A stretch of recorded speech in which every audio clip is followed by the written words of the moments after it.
ካሌብ ምንድን ነው የምፈልጊው? እዚህ እኮ ጨዋታ መሰለኝ ያዝኩት።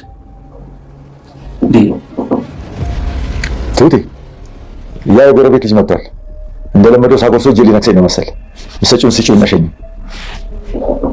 እሺ እንዴት አላችሁ ልጆች? እንዴት ነበር?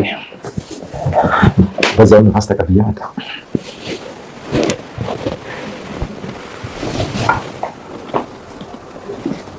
ልጆች አንድ ነገር ፈልጌ ነበር። ምን ፈለክ አባዬ? አንድ ወዳጄ ጾም ነው ይመጣል። ለዛም ጥሩ ምግብ እንሰሩ ነበር እኮ። ታዲያ ከውጭ ታዛ? ለምን ቤት እያለን እንደሌለው ሰው ለምን እንሆናለን? ትሁትን የሆነ ቦታ ይዣት ልሄድ ነበር ምሳ ለመብላት እንጂ ምሳውን ለመስራት እንኳን ዝግጁ አይደለችም። ታዲያ ምን አለበት? ቲና ጎበዝ ባለሙያ ናት። ማለት እሷ የሰራችው ለእንግዳ ከማንም በላይ ሙያ እንዳለኝ አሳምረህ ታውቃለህ። ሁሉንም ምግብ እኔ ነኝ የምሰራው። እሺ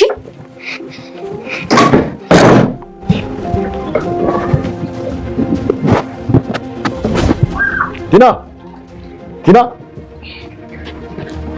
አቤት አባባ። ያ ወዳጅ ያልኩሽ ከጮኛ ጋር እየመጣ ነው። በረንዳ ላይ ደርሰው ተቀበያቸው። አንተ ትሻለህ ካልክሽ ትወደኛለህ ግን ትጠራጠራለሽ።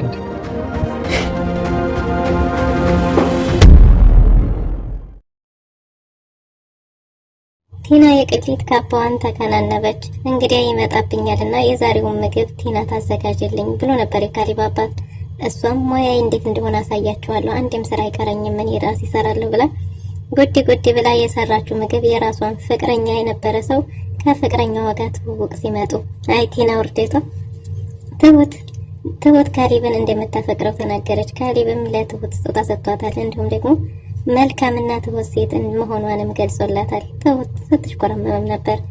የካሌብ አባትም ልጄ ትሁት በምስጋና ብቻ የሚበቃት አይደለችም፣ ስጦታም ይገባታል፣ ትልቅ ስጦታ ይገባታል ብሏል።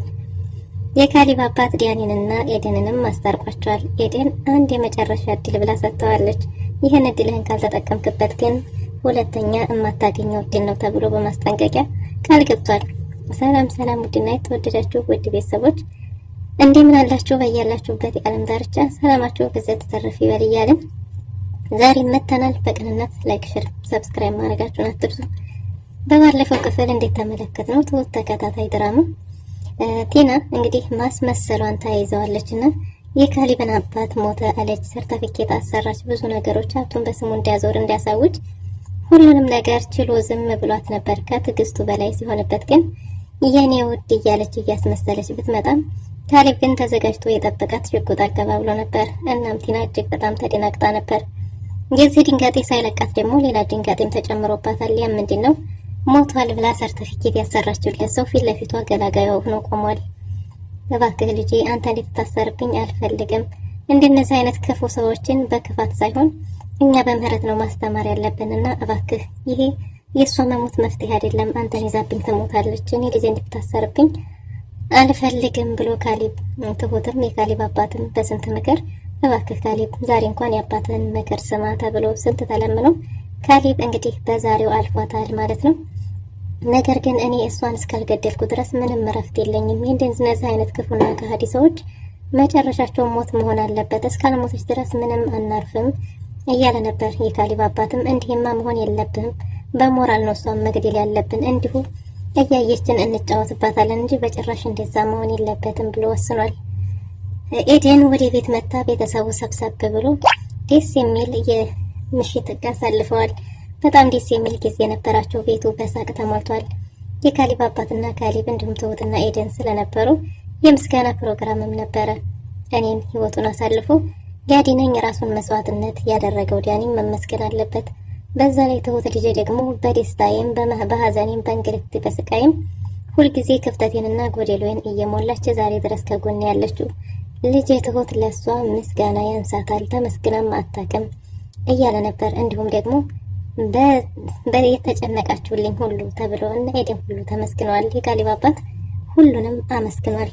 ካሌብም እውነት ነው ለትሁት ግን ምስጋና ያንሳታል፣ ለአንተም ብቻ ሳይሆን ለእኔም ክፍተቴን ጎደሎዬን እየሞላችልኝ ለዛሬ እንድደርስ ያደረገችኝ እሷ ናት። የእውነት ብልህና ምርጥ ሴት ናት ብሏል ካሌብ። ካሌብ አዝማሚያው ትሁትን እንግዲህ የህይወት አጋሩ ሊያረጋት ያሰበ ይመስላል። እናም በምስጋና ብቻማ አይበቃም፣ ስጦታ ይዤ መጥቻለሁ ብሎ የሰዓት ስጦታማ አበርክቶላታል። ትሁት በጣም ደንግጣለች። ተደናግጣ ቶሎ ብላ ሮጣ ክችን ሄዳለች።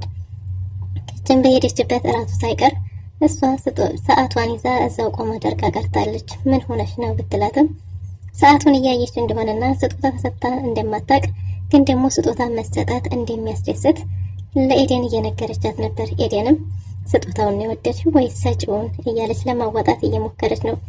ኤደን አፍቅረሽዋል እንዴ እያለቻት ነበር። እኔ ካሊብን በጭራሽ አላፈቀርኩትም የምወደው ወንድሜ ነው እያለች ነበር። እኔ ስም አልጠራሁም ግን ብላ ስለ ፍቅር ያላትን ከህይወት ልምዷ አንዳንድ ነገሮችን አካፍላታለች። ትሁትም ከልብ ወዳጆቼ እንዳታጣቂ ከቤተሰቦቼ እኔ ምንም አላሰብኩም ብትልም ኤደን በሁሉም ነገር ልታግዛት እንደምትፈልግና ሀሳቧን ግልጽ እንድታረግለትም ሁሉ ጠይቃት ነበር። ትሁት ግን ታሽኮርምማለች። የመጀመሪያዋም ስለሆነ በጣም አፍራለች።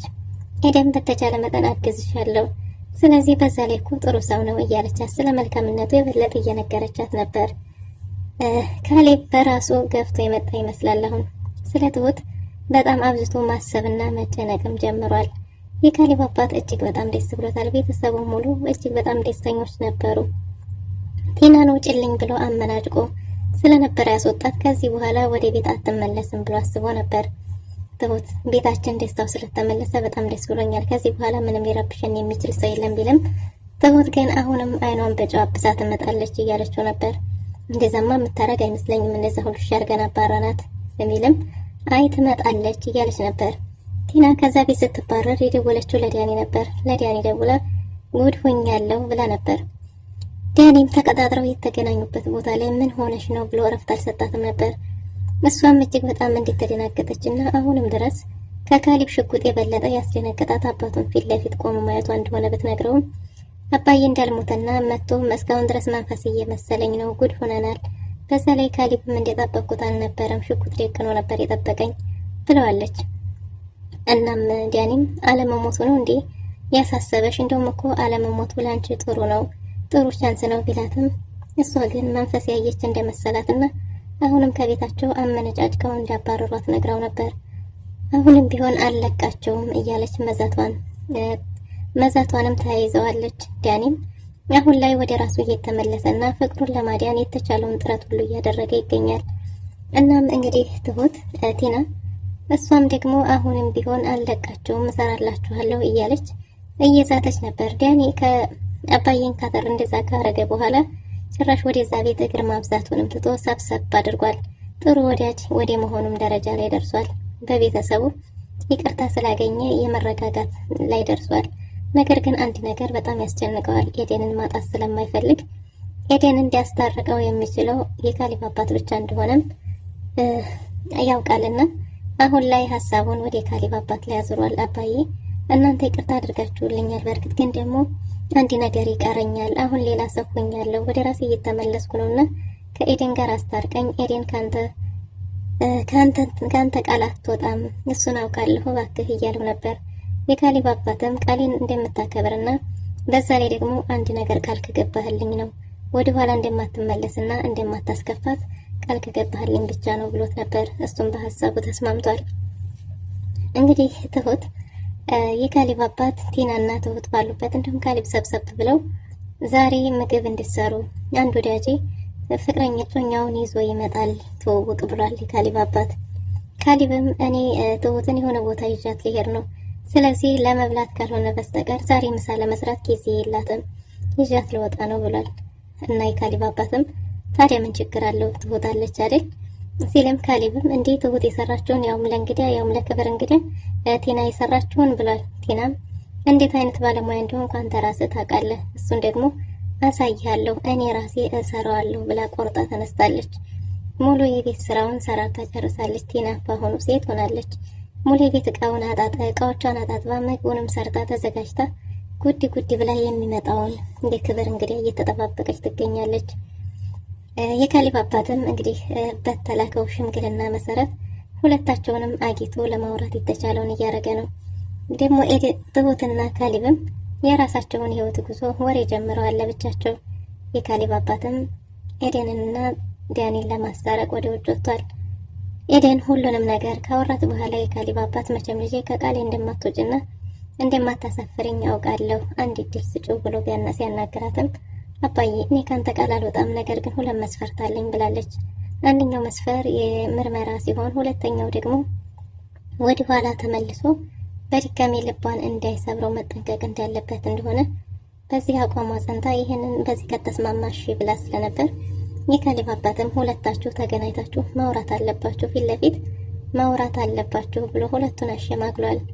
ኤደንም የሰጠው አንድ ቻንስ ብቻ ነው፣ ከአባዬ ቃል አልወጣም፣ ያልኩህን መስፈርቶችን አጥብቀህ አስባቸው፣ አንድ ዝንፍ ብትል አንድ ቃል ቢጎል እንኳን ከዚህ በኋላ ምንም አይነት እድል አልሰጥህም፣ ይሄ የመጨረሻም እድልህ ነው፣ ሁለተኛ መሰበር አልፈልግም፣ በዛ ላይ ደግሞ በሙሉ ልቤ አሁን እንደ ድሮ አልቀርበውም ብላ ነበር። ዳኒም በሁሉም ሀሳብ ተስማምቶ እሷን ላለማጣት እሺ ብሏል።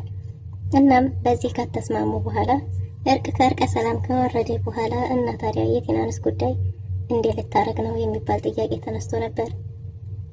የቲና ጉዳይ ግልጽ እንደሆነና እሱ ከሷ በልቡ ከራቀ እንደቆየና ያው አሁንም ቢሆን ደግሞ የዚህ ቤት ነገር ስለሚያሳስበው የዚህን ቤት ጉዳይ እስከሚስተካከል ድረስ የሆነ ነገር እንዳታደርግ እሱን እስከሚያስተካክል ድረስ እንደሆነ እሷ ጋር የሚቀጥለው ተናግሮ ቤተሰቡን ለመጠበቅ እንደሆነ እንጂ ሌላ ምንም አይነት ፍቅርም ሆነ ሀሳብ ከሷ ጋር እንደሌለው ተናግሯል። እናም እንግዲህ የካሌብ አባትም እኔ እንዴት አድርጌ እንደማስተዋወቃችሁ እኔ ራሴ ያውቃለሁ ብሏል። እናም እንግዲህ ባዘዘው መሰረት የምሳ ግብዣው የእንግዶቹ ተዘጋጅቶ ካለቀ በኋላ እንግዶቹ ሲደርሱ ትሁት አሁን ላይ ሸርን ከተብላ ከካሌብ ጎን ቁጭ ብላለች።